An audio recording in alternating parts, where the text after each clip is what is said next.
آخری لوگ 1950 سے 1999 میں پیدا ہونے والے ہم خوش نصیب لوگ ہیں، کیونکہ ہم وہ آخری لوگ ہیں جنہوں نے مٹی کے بنے گھروں میں بیٹھ کر پریوں کی کہانیاں سنی، جنہوں نے لالٹین بتی کی روشنی میں کہانیاں بھی پڑھی، جنہوں نے اپنے پیاروں کے لیے اپنے احساسات کو خط میں لکھ کر بھیجا، جنہوں نے ٹاٹوں پر بیٹھ کر پڑھا، جنہوں نے بیلوں کو ہل چلاتے دیکھا۔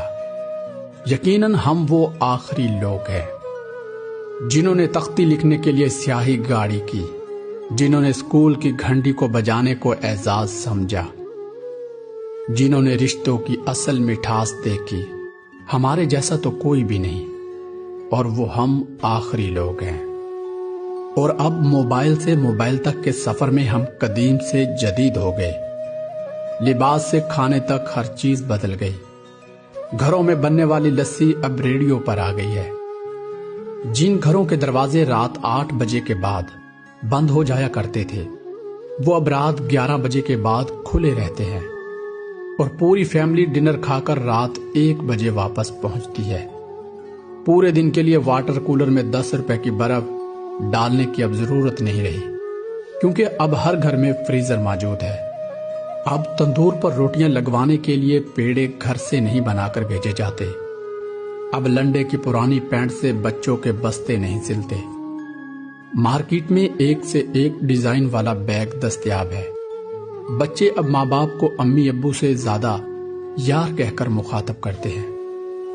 بلب انرجی سیور میں بدل گئے، اور انرجی سیور LED میں۔ چھت پر سونا خواب بن گیا ہے، لہٰذا اب گھروں میں 4 پائیاں بھی نہ ہونے کے برابر رہ گئی ہیں۔ ڈبل بیڈ اور ان پر بچھے موٹے موٹے گدے۔ اب بچے سائیکل سیکھنے کے لیے کینچی نہیں چلاتے، کیونکہ ہر عمر کے بچے کے سائز کا سائیکل آ چکا ہے۔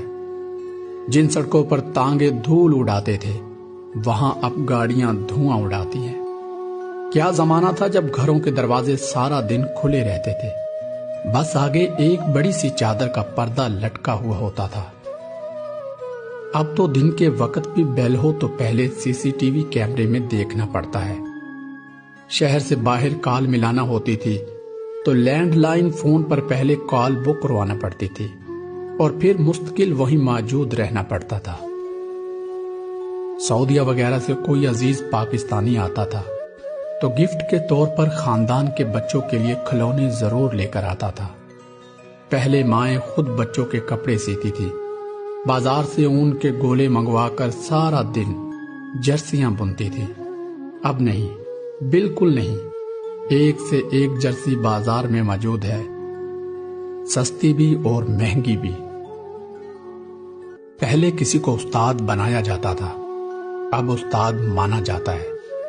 پہلے سب مل کر ٹی وی دیکھتے تھے، گھروں میں خط آتے تھے، اور جو لوگ پڑھنا نہیں جانتے تھے وہ ڈاکیے سے خط پڑھواتے تھے۔ ڈاکیا بھی ایک جیسے گھر کا فرد شمار ہوتا تھا، خط لکھ بھی جاتا تھا اور خط پڑھ بھی جاتا تھا، اور لسی سے اس کی خوب خاطر تواضع کی جاتی تھی۔ امتحان کا نتیجہ آنا ہوتا تو دعائیں پڑھی جاتی تھیں، اور خوشی خوشی پاس ہو کر گھر آتے تھے۔ یہ وہ دور تھا جب لوگ کسی کی بات سمجھ کر روکے نہیں، بلکہ ٹھیک ہے کہا کرتے تھے۔ موت والے گھر میں سب محلے دار سچے دل سے روتے تھے، اور خوشی والے میں حقیقی کہہ کے لگتے تھے۔ ہر ہمسایہ اپنے گھر سے سالن کی ایک ایک پلیٹ ساتھ والے کو بھیجتا تھا، اور وہاں سے بھی سالن کا تبادلہ ہوتا تھا۔ گلی گلی میں سائیکل کے مکینک موجود تھے، جہاں کوئی نہ کوئی محلے دار قمیض کا کونا منہ میں دبائے پمپ سے سائیکل میں ہوا بھرتے نظر آتا تھا۔ نیاز بڑھتی تھی تو سب سے پہلے حق بچوں کا ہوتا تھا۔ ہر دوسرے دن کسی نہ کسی گلی کے کونے سے آواز آ جاتی، بچوں آؤ چیز لے لو، اور آن کی آن میں بچوں کا جمے گا پھر جمع ہو جاتا۔ دودھ کے پیکٹ اور دکانیں تو بہت بعد میں وجود میں آئیں، پہلے تو لوگ بہانے سے دودھ لیتے تھے۔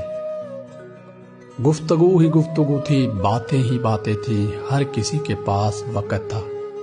گلیوں میں 4 پائیاں بچھی ہوتی تھی، محلے کے سارے بابے وہاں پہ حقہ پی رہے ہوتے تھے۔ اور اپنے پرانے بزرگوں کے واقعات بیان کرتے تھے۔ جن کے گھر میں ٹی وی آ چکا تھا انہوں نے اپنے دروازے محلے کے سارے بچوں کے لیے کھلے رکھے۔ لیکن پھر وقت بدلا اور وقت کے ساتھ ساری چیزیں بدل گئیں، اور یہ ساری چیزیں، یہ رسم و رواج اب صرف تصویروں کی صورت میں نظر آتا ہے۔ ہم سے ہمارا سب کچھ چھین گیا۔ ہم کتنے بدل گئے ہیں۔ ناظرین، ویڈیو کا دوسرا پارٹ لازمی دیکھیے گا۔ دوسرے پارٹ کے لیے انتظار کیجیے۔